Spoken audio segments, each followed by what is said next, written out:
Sanibona bafethu uvane lo. So niyazi nokho ukuthi uRolani Mkwena there's a 90% possibility ukuthi uyena coach Orlando Pirates olandelayo. There's a 90%. There was a segment eyayidlala ku DStv 2 weeks ago yiSoccer Africa. Lapha kuSoccer Africa we invite ubani uThomas Mlambo. Yabo so bambuza ukuthi okay, if Orlando Pirates come here and ask you to be their new head coach, would you allow Orlando Pirates? Would you accept that gesture from Orlando Pirates? Yabo washo uRolani Mkwena uthi yena ngokwakhe angayi-accepta leyo gesture leyo from u-Iron Duke. Yabo Ivan Khosi. So ngokwami ke njengoba ngisho lento le, there was a team vele umjida ebelinked nayo okuyibani kuyizamalek. Yabo izamalek iyona team ebelinked nayo, but ke lezo indaba ngisazizwa kakhulu. Lezo indaba asazizwa kakhulu. So into engizama ukuyisho la lo mjida lo, if Orlando Pirates imthola uzoyishintsha kakhulu Orlando Pirates. If iPirates imthola, bheka indlela edlala ngakhona iSundowns right now. iSundowns indlela edlala ngakhona right now, it comes from uRolani Mkwena. Some may say it comes from Pitso Mosimane, but if you remember the time uRolani Mkwena inherited the squad Mamelodi Sundowns, it was back in 2022. I think Pitso Mosimane left the Mamelodi Sundowns back in 2020 or 2021. So lesa squad seSundowns indlela edlala ngakhona, uRolani Mkwena uyena owasakha uthi idlale kanje. Yes, uPitso Mosimane wayileya iblueprint, but naye uRolani Mkwena washiya okwakhe lapha. uMiguel Cardoso ufike nje yabo esizo-eda lokho nalokho, akukho okuningi okutheni uMiguel Cardoso akwenzile lapha. So mase afike kuOrlando Pirates uyena coach for me, I think ongasinikeza something new. Mhlawumbe ngiyayenza senze yini, because uma usubheke uJose Rivero bese yakhile nayo iblueprint yakhe. In the last 3 years, simbonile uJose Rivero ezama uyi-challenge Sundowns, but not in a good way. Yabo, because uma uzubheke in the first season yaJose Rivero, yes, ufikile ku-number 2. Ufike ku-number 2, but ama-point bemaningi kakhulu iSundowns ibishiya ngakhona. But uma uzubheka ama-competitions we faced against Mamelodi Sundowns, Orlando Pirates were the better team. But in the league phase, we were very, very, very poor.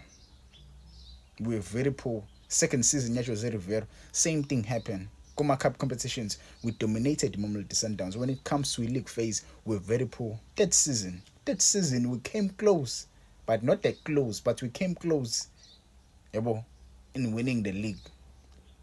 And we reached the semi-finals. So the squad, let's say Jose, since 2022 until 2025, the squad such Jose Rivero, sesiya understand indlela edlala ngakhona. And ukufika kwaRolani Mkwena, uRolani Mkwena uzo-eda leyo value leyo, uzo-eda leyo knowledge anayo naye, because he understands indlela edlala ngakhona iMamelodi Sundowns. He understands what it takes for iMamelodi Sundowns to win iBetway Premiership. Njoba understand nje ukuthi what it takes to win iBetway Premiership, uyabazi abadlali kumele abasign how to stop iMamelodi Sundowns. If iMamelodi Sundowns imgcina uMiguel Cardoso, ngifuna ningizwe kahle right now, if iMamelodi Sundowns imgcina uMiguel Cardoso enza kahle lapha kwiClub World Cup, kuningi okusazoshintsha, because if when they come back kwiClub World Cup, luningi ushintsho ozolibona kwiSundowns. They will release many players. They will release many players and buy new players abayi-quality. And uzoyibona ki-shift from ibhola likaRolani to ibhola likaMiguel Cardoso. Yilapho khona-ke sekuzoclasha khona-ke manje ama-different ideologies. Rolani Mkwena versus Miguel Cardoso. Yilapho khona sizobona ibhola langempela bafethu. Rolani Mkwena will be the next coach Orlando Pirates ozowina iBetway Premiership. Bookmark this video. Rolani Mkwena, the son of the soil. Welcome back to Orlando Pirates. Sikufisela okuhle. The son of the soil. Rolani Mkwena is our next upcoming coach bafethu. Kulindelana nje ukuthi umjida uzo-appoint nanoma inini. Mina ngibheke lukhulu kuRolani Mkwena. Ngibheke nje lukhulu. Yabo abantu abaningi mhlawumbe bangablame abadlali uma uRolani Mkwena engawina ama-cups next season. Maybe they will blame uRolani uthi sesiqalile ke siyabuild for the next 5 years. I don't think kukhona okuthena kumele kwenze kwiPirates. The foundation is already there, bro.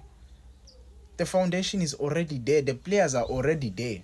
Maybe there are players you don't like.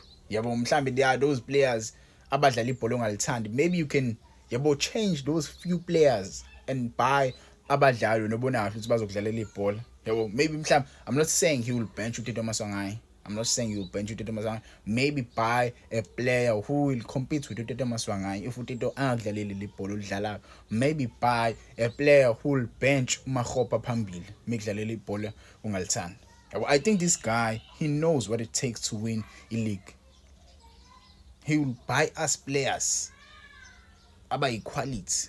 He will get us players he knows bazo eda ivalue kwi-squad se-Orlando Pirates. Ngangitshela ama-comments uzizwa kanjani, but ke I feel like uku-appointwa kwakhe kuzohlukanisa i-fan base. I-fan base yethu izohlukana kakhulu because there are those fans who think uRolani Mkwena failed kwi-Orlando Pirates ngeke sinikeze lutho. There are those fans I already know. Mase appointiwe i-club masishilo ukuthi uRolani is the new head coach. You will see a division between the fan base. You will see division ka Jose Riveiro, those fans who think Jose Riveiro must come back or what, or will claim that Jose Riveiro was better than uRolani Mkwena. But if uRolani Mkwena failed to win the first 5 games, I think it will be hard for him, and it will be hard for management because there will be pressure from fans. Fans izokhala kakhulu ukuthi yabona ke lo muntu enisilandeleni akasinikeze into esiyifunayo. But I think kumele simnikeze ithuba naye. I think we gave Jose Riveiro ithuba. He won us MTN8, he won us Nedbank. I don't think we won ama-cup la kumele sifocus kakhulu next season. I think sesidle kakhulu lapho kumele sifocus kuma new territories right now. Orlando Pirates is a big club right now. In the last 3 years, we have gained so much experience, Africa-wise, league-wise. Team yethu ihlangene. Kule season asitedelanga abadlali abaningi. I think so far we've released 4 players.